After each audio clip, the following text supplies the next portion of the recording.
Learner টিউটোরিয়ালসে সবাইকে স্বাগত। আজ ক্লাস 7-এর পরিবেশ ও বিজ্ঞানের যে ভৌত বিজ্ঞান পোর্শনটি রয়েছে তার চুম্বক চ্যাপ্টারটার একটা বিষয় নিয়ে আলোচনা করব, চুম্বকের ব্যবহার। শুধু চুম্বকের ব্যবহার নয়, তার সাথে আমরা আরও কিছু বিষয় আলোচনা করব, যেমন চুম্বক বলরেখা বা ভূচুম্বকত্বকে ব্যবহার করে বিভিন্ন জীব কিভাবে পথ খুঁজে নেয়, এবং একই সাথে আমরা কিভাবে মেরুজ্যোতি তৈরি হয় সেটা নিয়ে আমরা আলোচনা করব। তাহলে সবাই চলে এসো আমাদের প্রথম বিষয়ে, চুম্বকের ব্যবহার। আমরা তো জানি যে চুম্বক দু রকমের হয়, একটা স্থায়ী চুম্বক, একটা অস্থায়ী চুম্বক।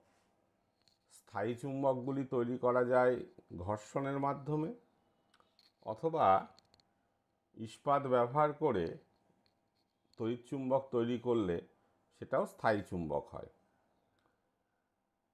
এখানে যে স্লাইডে দেখতে পাচ্ছ ঘর্ষণ চুম্বকের ব্যবহার, সেটাও কিন্তু স্থায়ী চুম্বক। আবার তড়িৎ চুম্বক তৈরি করার মাধ্যমে যদি স্থায়ী চুম্বক তৈরি করি, তা সেগুলো এই ক্ষেত্রে ব্যবহার করা যাবে। এখানে শুধু ঘর্ষণ চুম্বকের ব্যবহার মানে এরকম ভেবো না যে তড়িতের মাধ্যমে স্থায়ী চুম্বক তৈরি করলে সেগুলো এখানে ব্যবহার করা যাবে না। সব ধরনের স্থায়ী চুম্বক এই সব ক্ষেত্রে ব্যবহার করা হয়, বা এই যন্ত্রপাতিগুলো তৈরি করতে ব্যবহার করা হয়। প্রথম অডিও ক্যাসেট বোধহয় তোমরা এখন আর দেখোই না, এগুলো প্রায় উঠে গেছে। সেই ক্যাসেট একটা ফিতে থাকে, সেই ফিতের ওপরে একটি ম্যাগনেটিক স্ট্রিপ দেওয়া থাকে, চুম্বকিত স্ট্রিপ। হ্যাঁ, সেটার মাধ্যমেই কিন্তু ওই গানগুলো রেকর্ড করা হতো, বা আগেকার দিনে ভিডিও ক্যাসেটে। স্মার্টফোনের যুগে বা যখন আমরা ডিজিটাল টিভি ব্যবহার করছি, স্মার্ট টিভি ব্যবহার করছি, তখন আর এগুলো আর ব্যবহার করা হয় না। কিন্তু ইলেকট্রিক মিটারে সেটা এখনও ব্যবহার হয়। ইলেকট্রিক মিটার যেখানে বাড়িতে কতটা কারেন্ট কনজিউম হলো, কতটা কারেন্ট ব্যবহার হলো, সেখানে নৌ কম্পাস, এটা তো ব্যবহার কোনো দিন যাবে না। সমুদ্রে যখন জাহাজ যায়, তখন জাহাজের ক্যাপ্টেন নৌ কম্পাসের সাহায্যেই দিক নির্ণয় করে নেন জাহাজের। ফ্রিজের দরজায়, হ্যাঁ, ফ্রিজ বা রেফ্রিজারেটারে দেখবে দরজাটা আপনি বন্ধ হয়ে যায়, মানে টেনে ছেড়ে দিলে দেখা যাবে যে সেটা গিয়ে আটকে যায়। সেটাও স্থায়ী চুম্বক। আবার যখন খুলবে একটু বেশি জোরে টান দিতে হবে।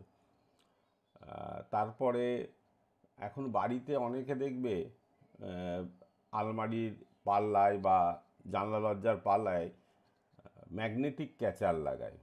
সে ম্যাগনেটিক ক্যাচারগুলোও স্থায়ী চুম্বক।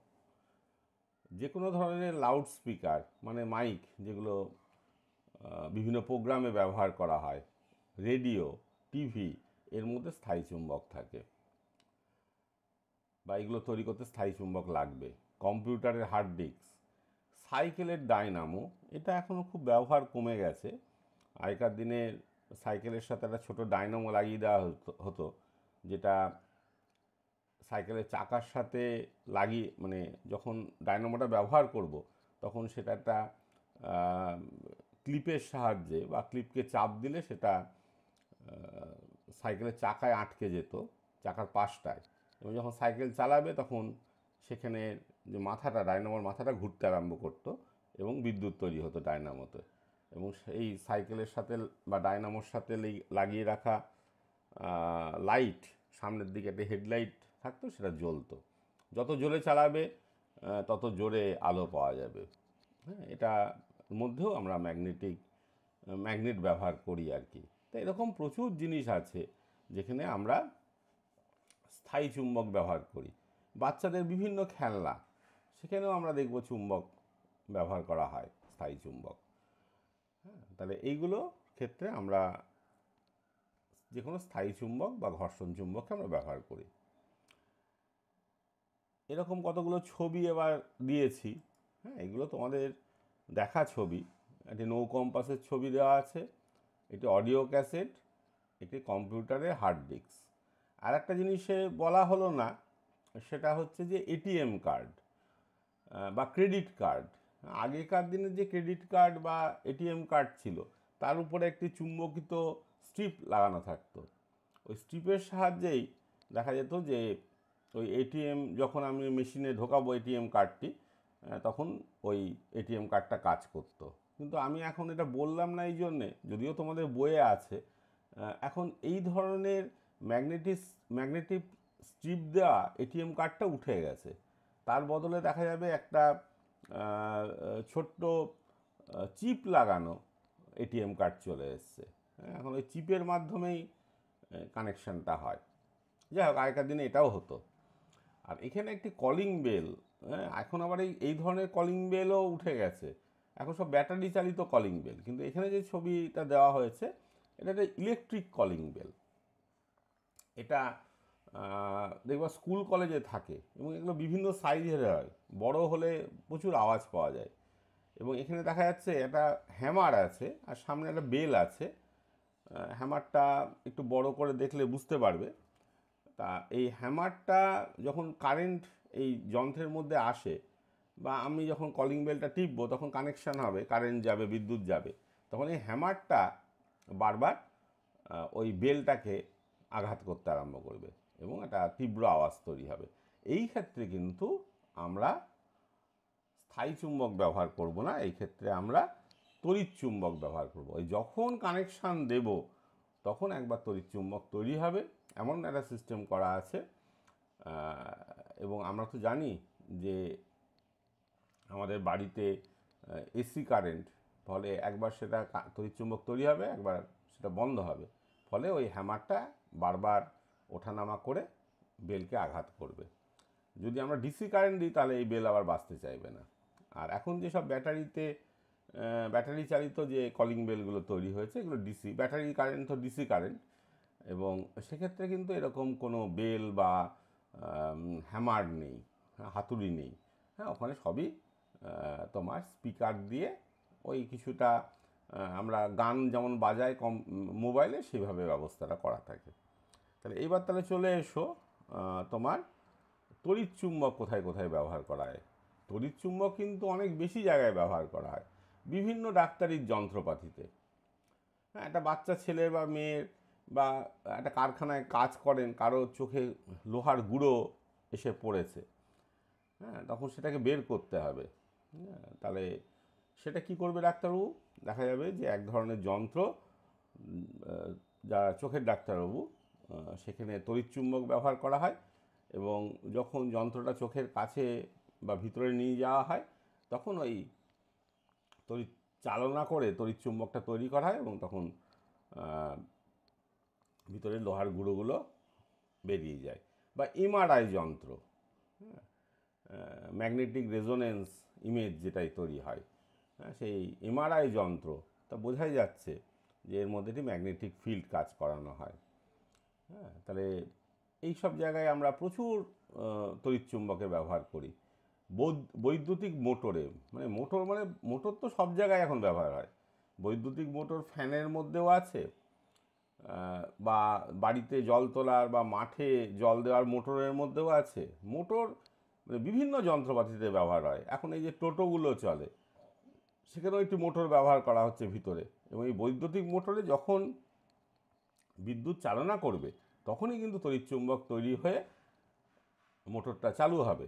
আর যে মুহূর্তে বিদ্যুৎ বন্ধ করে দেবে সেটা আর তড়িৎ চুম্বক থাকবে না, জাস্ট কাঁচা লোহা হয়ে যাবে, তখন আর যন্ত্রটা কাজ করবে না। সুতরাং বিভিন্ন ধরনের মোটর, হ্যাঁ, সেখানে আমরা সে বড় বড় কলকারখানার মোটর বলো, তোমাদের বাড়ি দেখা যাবে পাড়ায় গম ভাঙানোর কল আছে, সেখানে যে মোটরটা দিয়ে গমটা ভাঙানো হচ্ছে, সেখানে সব জায়গায় আমরা তড়িৎ চুম্বক ব্যবহার করি। যেমন আগে একটা বলে দিয়েছি, বৈদ্যুতিক কলিং বেলে ব্যবহার করা হয়, নৌ ক্রেনে ব্যবহার করা হয়। হ্যাঁ, অর্থাৎ জাহাজে যেসব বড় বড় ক্রেন থাকে, হ্যাঁ, বিভিন্ন কন্টেনার তোলা হয়, বা লোহার খাঁচা বা লোহার নেটের মধ্যে কোনো মাল রেখে সেটাকে তোলা হবে, সেগুলো দেখা যাবে তড়িৎ চুম্বকের সাহায্যেই ওই ক্রেনগুলো কাজ করে। অর্থাৎ যখন লোহার কন্টেনারটা তুলবে, তখন তড়িৎ চুম্বক তৈরি হয়ে যাবে ক্রেনে এবং সেটাকে তুলে নিয়ে আসবে। যখন সেটাকে নামিয়ে দেবে তখন বিদ্যুৎ বন্ধ করে দেবে, তখনই তাহলে অটোমেটিক্যালি ওই ক্রেনটা ওই কন্টেনার থেকে বিচ্ছিন্ন হবে। তো এরকম প্রচুর জায়গায় আমরা তড়িৎ চুম্বক ব্যবহার করি। তাহলে নিশ্চয়ই এতক্ষণ ধরে আমরা যেটুকুনি আলোচনা করলাম তাতে চুম্বকের ব্যবহারগুলি বুঝতে পারলে, এবং এগুলো শর্ট কোশ্চেনের জন্য এই ব্যবহারগুলো বেশি পড়তে হয়। এরপর একটা ইন্টারেস্টিং জিনিস সম্পর্কে আমরা আলোচনা করব, ভূচুম্বক বলরেখা। এই বলরেখা ব্যাপারটা বোঝার আগে বলরেখা জিনিসটা কি একটুখানি বলে নিই, আর পরে আমরা ভূচুম্বকের বলরেখাটা বলছি। তাহলে বলরেখা বলতে আমরা মূলত কোনো বলক্ষেত্রের কিছু কাল্পনিক রেখাকে বুঝি। হ্যাঁ, বলক্ষেত্র মানে যেখানে কোনো বল কাজ করছে যে অঞ্চল জুড়ে, সেখানে আমরা কিছু কাল্পনিক রেখাকে বুঝব, সেগুলোই বলরেখা। এবং বলরেখার মাধ্যমে আমরা সেই যে কাল্পনিক ক্ষেত্রের বা বলক্ষেত্রে যে কাল্পনিক রেখাগুলো রয়েছে, সেই বলরেখার মাধ্যমে আমরা সেই বলক্ষেত্রের কোন দিকে কাজ করছে বলক্ষেত্রটা, তার প্রাবল্য মানে কতটা তীব্রতায় সে কাজ করছে, এগুলো আমরা জানতে পারি বলরেখার সাহায্যে। তা আমাদের এখানে চৌম্বক বলরেখা, এই যে ভূচৌম্বক বলরেখা মানে চৌম্বক বলরেখা, তা সেই জিনিসটা কি? হ্যাঁ, সেটা তাহলে আমরা বলবো চৌম্বক ক্ষেত্র, সেটা একটা বলক্ষেত্র, সেখানে যে কাল্পনিক রেখাগুলি রয়েছে সেগুলোকে আমরা বলবো যে চৌম্বক বলরেখা। আমরা যদি সংজ্ঞা হিসাবে বলি তাহলে আমরা এরকমভাবে বলতে পারি যে কোনো চৌম্বক ক্ষেত্রে একটি বিচ্ছিন্ন উত্তর মেরু, মানে বিচ্ছিন্ন উত্তর মেরু এটা কাল্পনিক ব্যাপার, এটা এমন ছোট্ট একটি চুম্বক রাখলাম যার উত্তর মেরুটা কাজ করবে। তাহলে এবার বলছে যে কোনো বিচ্ছিন্ন উত্তর মেরু মুক্ত অবস্থায় স্থাপন করলে, মানে সে যেখানে যেদিকে খুশি যেতে পারবে, তখন দেখা যাবে যে সেটি যেদিক পরিভ্রমণ করে তাকে চৌম্বক বলরেখা বলে। অর্থাৎ সেই চৌম্বক ক্ষেত্রে উত্তর মেরুটা যে যে পথ দিয়ে যাবে সেটা চৌম্বক বলরেখা। এখানে যে একটা ছবিতে দেখতে পাচ্ছে চুম্বক বলরেখা, এই যে নীল নীল যে দাগগুলো এবং তীর চিহ্নও দেওয়া আছে, সেটা হচ্ছে চুম্বক ওই বিচ্ছিন্ন উত্তর মেরু যাওয়ার দিক, ওই পথে বিচ্ছিন্ন উত্তর মেরুগুলো গেছে। এইবার তোমরা বলবে যে সেটা কিভাবে আমরা বুঝবো? তার জন্য একটা খুব ভালো পরীক্ষা বলি, সেটা এরকম যে একটা একটা পাতলা পিচবোর্ডের ওপরে আমরা অনেকটা লোহার গুঁড়ো দেব, লোহার গুঁড়ো দিয়ে মাঝখানে একটা চুম্বক রাখবো। হ্যাঁ, চুম্বক থেকে একটু দূরে লোহার গুঁড়োগুলোকে আমরা ছড়িয়ে দেব, দিয়ে আমরা ওই কার্ডবোর্ড বা পাতলা পিচবোর্ডটাকে একটুখানি টোকা দিতে থাকবো, যাতে ওই লোহার গুঁড়োগুলো একটু লাফিয়ে লাফিয়ে ওঠে। হ্যাঁ, আস্তে আস্তে করতে হবে ব্যাপারটা। দিয়ে তখন দেখবো লোহার গুঁড়োগুলো যখন আমি ছড়িয়েছিলাম চারদিকে ছড়িয়েছিল, কিন্তু যখনই তোমার ওই টোকাটা দিতে আরম্ভ করবো তখন দেখবো লোহার টুকরোগুলো কতগুলো পথে ছড়িয়ে গেছে, মানে কতগুলো পথে সাজিয়ে গেছে। তো সেই পথগুলোই হচ্ছে ঠিক এরকম, এখানে যেমন ছবি দেওয়া আছে ওরকমভাবে সাজিয়ে যাবে, এরকম দাগ বরাবর সাজিয়ে গেছে, তাহলে ওইগুলোই চৌম্বক বলরেখা ওই চুম্বকে। এবং আমরা তো জানি যে চুম্বক, কোনো চুম্বকের চারিদিকে অসীম ক্ষেত্র পর্যন্ত চৌম্বকত্ব কাজ করে, অসীম দূরত্ব পর্যন্ত, কিন্তু বাস্তবিক কি আর অসীম দূরত্ব পর্যন্ত তোমার এই লোহার গুঁড়োগুলো কাজ করবে, ওইভাবে নির্দিষ্ট রেখায় ছড়াবে? তা হবে না। হ্যাঁ, ওই চুম্বকের চারিদিকেই হবে কাছে। তা যাই হোক, এইটা হচ্ছে চৌম্বক বলরেখা। তাহলে আমরা এখানে চৌম্বক বলরেখার মাধ্যমে আমরা কি করতে পারবো? সেখানে চুম্বকের প্রাবল্য, যত বেশি দূরে বলরেখা পাওয়া যাবে তাহলে চুম্বকের প্রাবল্য বা ক্ষমতা অনেক বেশি, তীব্রতা অনেক বেশি বোঝা যাবে। ক্ষেত্রের দিক, হ্যাঁ, অর্থাৎ উত্তর দিক দক্ষিণ দিক এগুলো বোঝা যাবে।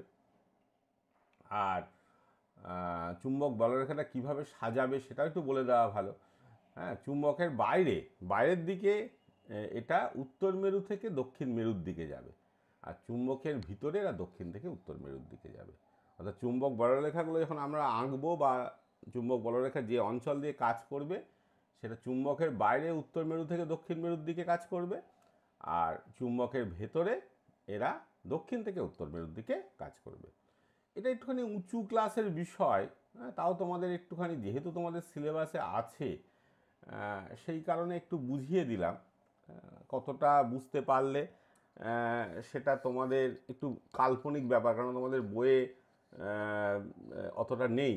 হ্যাঁ, একটুখানি আমার যে কথাটা শুনে একটু মনে রাখার চেষ্টা করো, আর উঁচু ক্লাসে সায়েন্স নিয়ে পড়লে অবশ্যই তো এগুলো পাবে।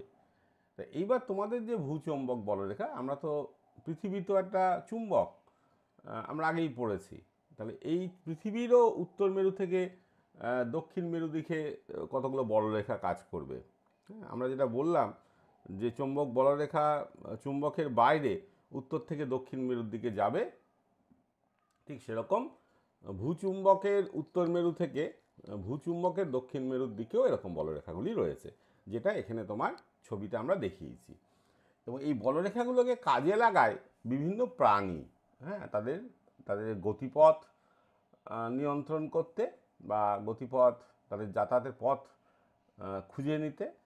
আবার এই চুম্বক ক্ষেত্রের মধ্যে অন্য চুম্বক যদি আমরা নিয়ে আসি বা চুম্বকিত কণা নিয়ে আসি পৃথিবীর চুম্বক ক্ষেত্রের মধ্যে, এই দুটো চুম্বক ক্ষেত্রের মধ্যে এক ধরনের বলও ক্রিয়া করবে।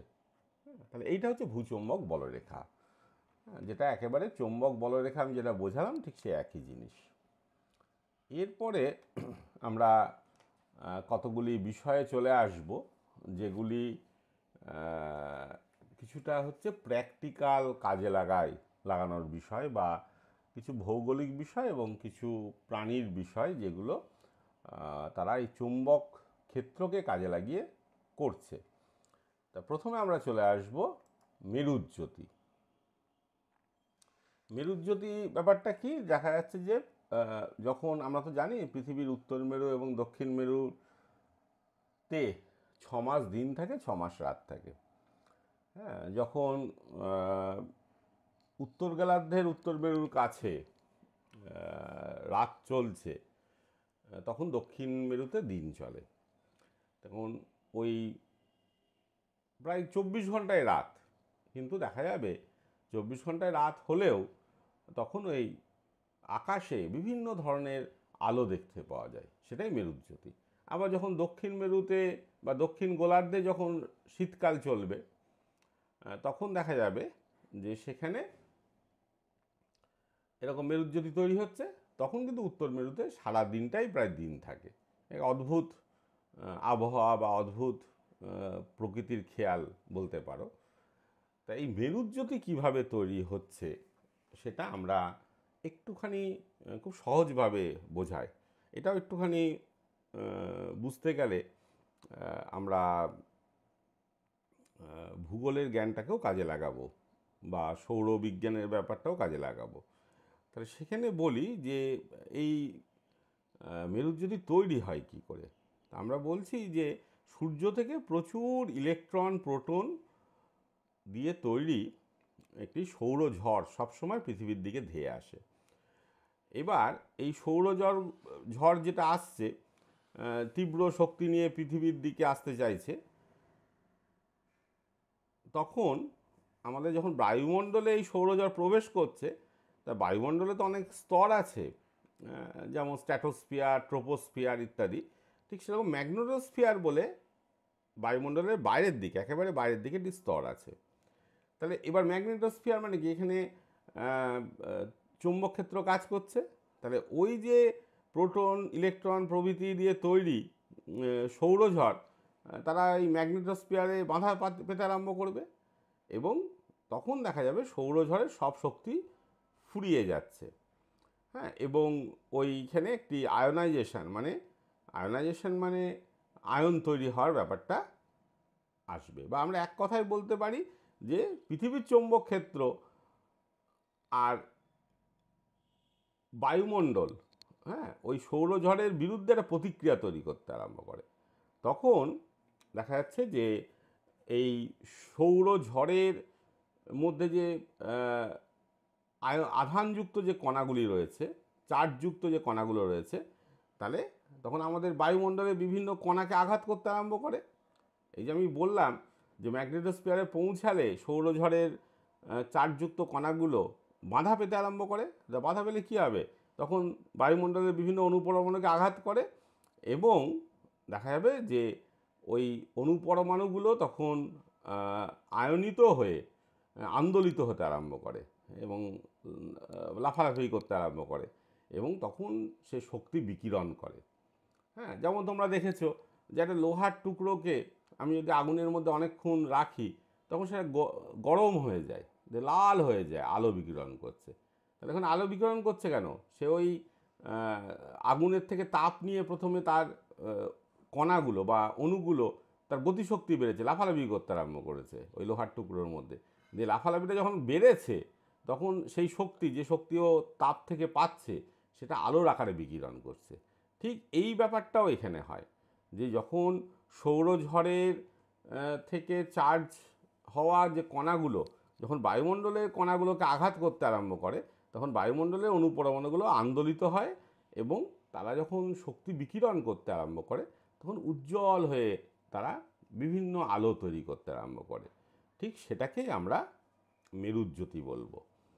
হ্যাঁ, এই যে ক্রিয়া প্রতিক্রিয়া পৃথিবীর চুম্বক ক্ষেত্রের সাথে ওই তড়িৎ আধানযুক্ত বা চার্জযুক্ত কণাগুলোর মধ্যে যে ক্রিয়া প্রতিক্রিয়া তৈরি হচ্ছে, সেখানে দেখা যাবে যে পৃথিবীর মেরু অঞ্চল ঘিরে দুটো বিকিরণ বলয় তৈরি হয় এবং এই বিকিরণ বলয় তৈরি হয় বলে মেরুজ্যোতি বা অরোরা তৈরি হয়।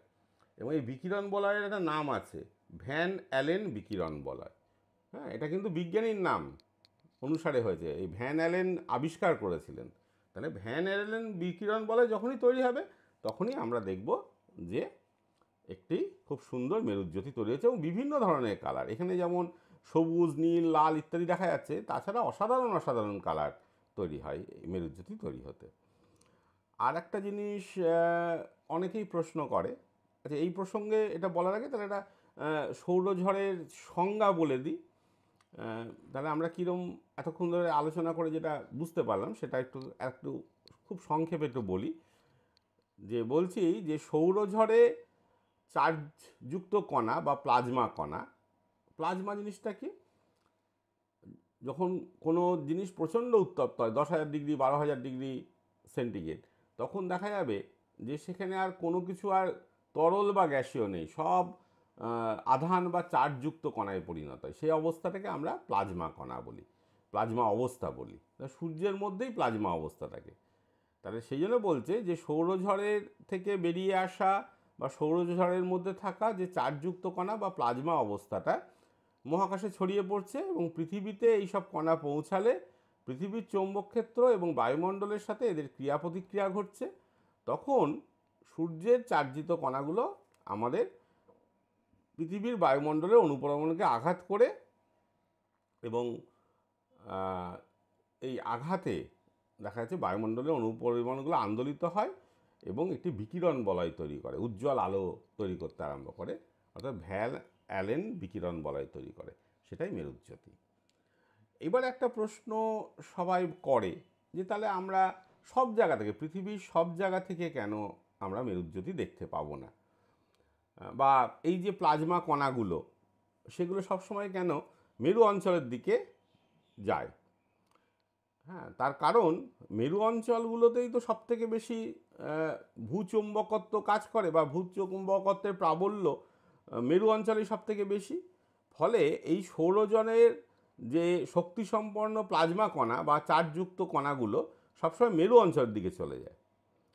হ্যাঁ, অর্থাৎ ওইখানে ভূচুম্বকের আকর্ষণ বল বেশি বলে, ফলে মেরু অঞ্চলে যে বায়ুমণ্ডল রয়েছে তার সাথে দেখা যাবে ওই অণু পরমাণুগুলোর, ওই চার্জযুক্ত কণাগুলো, প্লাজমা কণাগুলোর বিক্রিয়াটা খুব বেশি হয় এবং দেখা যাবে মেরু অঞ্চলের বায়ুমণ্ডলকে উত্তেজিত করে এবং তার ফলস্বরূপ আমরা বা মেরু অঞ্চলের বায়ুমণ্ডলের কণাগুলো যখন ওই প্লাজমা কণার আঘাতে আন্দোলিত হয় তখন আলোকিত হতে থাকে এবং মেরুজ্যোতি আমরা তখন, বা অরোরা যাকেই বলো না কেন, যাই বলো না কেন, সেটা ওই মেরু অঞ্চলেই তৈরি হয়। হ্যাঁ, সুতরাং পৃথিবীর সব জায়গায় এই মেরু রাত্রেবেলায় মেরু অঞ্চলের মতন কিন্তু অরোরা তোমরা দেখতে পাবে না। তাহলে এই একটা খুব ইন্টারেস্টিং বিষয় উম, রয়েছে মেরুজ্যোতি। শুধু ইন্টারেস্টিং না, এটা পরীক্ষার জন্যও ইন্টারেস্টিং প্রশ্ন আসতে পারে। কেন মেরুজ্যোতি তৈরি হয়, ভ্যান অ্যালেন বিকিরণ বলয় কি, এগুলো। তাহলে আমার আলোচনাটা একটু মন দিয়ে শুনলে, একটু বারবার শুনলে নিশ্চয়ই সেটা বুঝতে পারবে। এইবার আমরা যে বিষয়টা নিয়ে আলোচনা করব, কি করে একটি প্রাণী সরাসরি চৌম্বক ক্ষেত্রকে চিনতে পারে। অর্থাৎ একটা প্রাণী, আমরা অনেক এরকম উদাহরণ দিতে পারি যে ভূচৌম্বকের বলরেখা উত্তর থেকে দক্ষিণ মেরু পর্যন্ত বিস্তৃত। আমি আগেই বললাম যে বাইরের দিকে বলরেখাগুলো চুম্বকের বাইরে উত্তর থেকে দক্ষিণে বিস্তৃত থাকবে। এবার যেসব পাখিরা পরিযায়ী পাখি, হ্যাঁ, শীতকালে দেখা যাচ্ছে আমাদের দেশে ভারতে সাইবেরিয়া থেকে প্রচুর পরিযায়ী পাখি আসে এবং তারা ডিম পাড়ে, তাদের বাচ্চা হয়, বাচ্চা বড় হয়, আবার শীতের শেষে তারা আবার সাইবেরিয়ায় ফিরে যায়। তাহলে এই যে পথটা কিভাবে চিনবে? কিছু সামুদ্রিক কচ্ছপ আছে, ডিম পাড়ার সময় তারা নির্দিষ্ট স্থানে ডাঙায় উঠে আসে সমুদ্র তটে এবং ডিম পাড়ে। হ্যাঁ, সামুদ্রিক কচ্ছপ আহ, জলে থাকলেও এরা ডিমটা ডাঙায় পাড়ে। এরকম দেখা যাচ্ছে কিছু মাছ আছে, তারাও দেখা যাবে যে এক জায়গা থেকে অন্য জায়গায় যায়। তাই এই যে ব্যাপারটা হচ্ছে, নিজের প্রয়োজনে কেউ দেখা যাচ্ছে যে গরম স্থান খোঁজার জন্যে আসছে, কেউ ডিম পাড়ার জন্যে আসছে, হ্যাঁ, আবার নির্দিষ্ট স্থানে ফিরে যাচ্ছে। এইটা কিন্তু সম্ভব হয় ওরা ওই ভূচুম্বকের বলরেখাগুলো চিনতে পারে বলে। তাহলে চিনবে কী করে? তাই সেখানে বলছে যে তার একটা ব্যবস্থা আছে। ব্যবস্থাটা কি? ব্যবস্থাটা হলো যে বিজ্ঞানীরা গবেষণা করে দেখেছেন যে ওদের দেহে কোথাও না কোথাও ওই চুম্বকত্ব আছে, বা আমরা যে আগে প্রথমে পড়িয়েছিলাম যে ম্যাগনেটাইট পাথর, হ্যাঁ, এক ধরনের পাথর যারা চুম্বকত্ব দেখায়, সেই রকম ম্যাগনেটাইট জাতীয় জিনিস তাদের দেহের কোনো না কোনো জায়গায় আছে। এই যে আমি এখানে একটা পায়রার ছবি দেখিয়েছি, পায়রার খুলি এবং মস্তিষ্কের মাঝে খুব ছোট্ট কালো একটা গঠন আছে, যেকে ম্যাগনেটাইট বলা হচ্ছে। হ্যাঁ, এটা একটা চৌম্বকীয় বস্তু।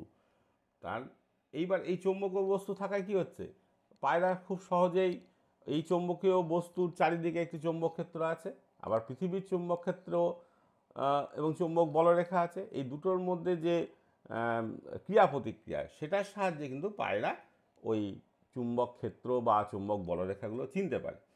সেই জন্য কী হচ্ছে, এমনি পায়রা দেখা যাবে দিনের বেলায় যখন সে এক জায়গা থেকে অন্য জায়গায় যাবে, হ্যাঁ, সে দেখা যাচ্ছে বাড়ি থেকে বেরিয়েছে, বাড়ি মানে যারা পায়রা পোষে তাদের কথা বললাম, ছেড়ে দিয়েছে পায়রা, বা তারা নিজেদের একটা বাসস্থান আছে পায়রা, সেখান থেকে সে দিনের বেলায় খাবারের সন্ধানে অনেক দূরে চলে গেছে, হয়তো 20 কিলোমিটার দূরে চলে গেছে, কিন্তু সে ঠিক পথ চিনে আবার সন্ধ্যেবেলায় বাড়িতে ফিরবে। তাহলে সেখানে দেখা যাবে যে সে সবসময় ওই নিচে থাকা নদী বা কোনো কিছুকে মার্কিং করে সে ফিরে আসে। কিন্তু মেঘলা দিনে দেখা যাচ্ছে যে সে মার্কিং সে করতে পারছে না, মানে মেঘের উপরে পায়রা রয়েছে, তখন দেখা যায় তারা কিছুটা এলোমেলোভাবে প্রথমে উঠতে থাকে, তারপরে কিন্তু ঠিক ওই চৌম্বক বলরেখাগুলোকে চিহ্নিত করে একেবারে সঠিক পথে ঠিকঠাক ঘরে ফিরে আসে। আবার এই যে আমি বললাম যে পরিযায়ী পাখি সাইবেরিয়া থেকে আসছে, সাইবেরিয়া থেকে পায়রা জাতীয় প্রাণী বা বিভিন্ন পাখি, যেগুলো মূলত সামুদ্রিক পাখি, হ্যাঁ, বা দেখা যাবে যে ওই বক জাতীয় পাখি, এদেরও এই ব্যবস্থা আছে। তা তারা তো টানা উড়ে আসে 18-20 ঘন্টা। তা সেখানে দেখা যাবে রাতের মধ্যে, তাহলে দিনের বেলায় না এসে কোনো পৃথিবী পৃষ্ঠের কোনো কিছুকে দেখে চিনে আসবে পথ, রাত্রেবেলায় কী করবে? সুতরাং তারা কিন্তু এই ভূচৌম্বকত্বটাকেই ব্যবহার করে, বা চৌম্বক ক্ষেত্র তার বলরেখাগুলোকেই ব্যবহার করে বা চিনে নিয়ে সে উত্তর থেকে দক্ষিণে ঠিক জায়গায় পৌঁছায়। এবং বিভিন্ন বিজ্ঞানীরা পরীক্ষা করে দেখেছেন যে একই পরিযায়ী পাখি প্রতি বছর একই জায়গায় আসছে। একজন বিখ্যাত বিজ্ঞানী ছিলেন, মারা গেছেন, সেলিম আলী। হ্যাঁ, তিনি এরকম একটি পরিযায়ী পাখির পায়ে একটি গোল তামার রিং পরিয়ে দিয়েছিলেন। তো উনি লক্ষ্য করে দেখেছিলেন বছরের পর বছর একই জায়গায় সেই পাখিটা ফিরে আসছে। তাহলে পথ চিনে আসছে, সেই পথটা চেনার জন্যে ওই চৌম্বক বলরেখাগুলো কাজ করছে। আর এরকম দেখা যাচ্ছে যে অন্যান্য কিছু প্রাণীর ক্ষেত্রেও এগুলো দেখতে পাওয়া গেছে, ম্যাগনেটাইট জাতীয়, হ্যাঁ, যেমন শামুকে পাওয়া গেছে, মৌমাছিতে পাওয়া গেছে, হয়তো ম্যাগনেটাইট নয়, চুম্বকিত বস্তু আছে, চৌম্বকীয় বস্তু এদের দেহে আছে, নইলে তারা কী করে চিনবে পথ। আবার আর একটা পরীক্ষা করা হয়েছে যে পায়রার মাথায় একটা এক্সট্রা অন্য চুম্বক বেঁধে দেওয়া হলো, তখন কিন্তু আর সে পথ চিনতে পারছে না। তার কারণ কি, তার নিজের দেহের চুম্বক ক্ষেত্র আর যে চুম্বকটা আমরা পায়রার মাথায় বেঁধে দিলাম, হ্যাঁ, তার চুম্বক ক্ষেত্রের মধ্যে ক্রিয়া প্রতিক্রিয়া হচ্ছে, তার ফলশ্রুতিতে দেখা যাবে ও সঠিকভাবে পৃথিবীর চৌম্বক ক্ষেত্রটাকে নির্ণয় করতে পারছে না। তাহলে এই ব্যাপারটা দেখে বোঝা যায় যে নিশ্চয়ই এদের দেহে চুম্বক ক্ষেত্র না থাকলে এই ব্যাপারটা হবে না। তাহলে এইভাবে বিভিন্ন প্রাণী সরাসরি চৌম্বক ক্ষেত্রকে চিনে নিয়ে এক জায়গা থেকে অন্য জায়গায় যায়। তাহলে আমাদের ক্লাস 7-এর যেটুকুনি চুম্বক সম্পর্কে আছে আজকে শেষ হয়ে গেল, পুরোটাই শেষ হয়ে গেল, কিছুই বাদ থাকলো না। পুরো চুম্বক চ্যাপ্টারটা শেষ হলো। 4টে ভিডিও থাকলো। যারা আগে ভিডিওগুলো দেখোনি তারা আগের ভিডিওগুলো পরপর দেখলে চ্যাপ্টারটা পড়া হবে, আর এইভাবে তোমরা চ্যাপ্টারটা পড়ে নিও, এবং আশা করা যায় তাহলে চুম্বকের থেকে সমস্ত কোশ্চেনের অ্যান্সার পরীক্ষায় যা আসবে পারবে। যদি কিছু বুঝতে না পারো অবশ্যই কমেন্টে জানিও, আমি উত্তর দেওয়ার চেষ্টা করব। আর চ্যানেলটা ভালো লাগলে বা এই পড়ানোটা ভালো লাগলে চ্যানেলটা সাবস্ক্রাইব করো, লার্নার টিউটোরিয়ালস। বেল আইকনটা ঠিক মতন নোটিফিকেশান পাওয়ার জন্য প্রেস করো, শেয়ার করো বন্ধুদের মাধ্যমে, যাতে সবাই চ্যানেলটা দেখতে পায়।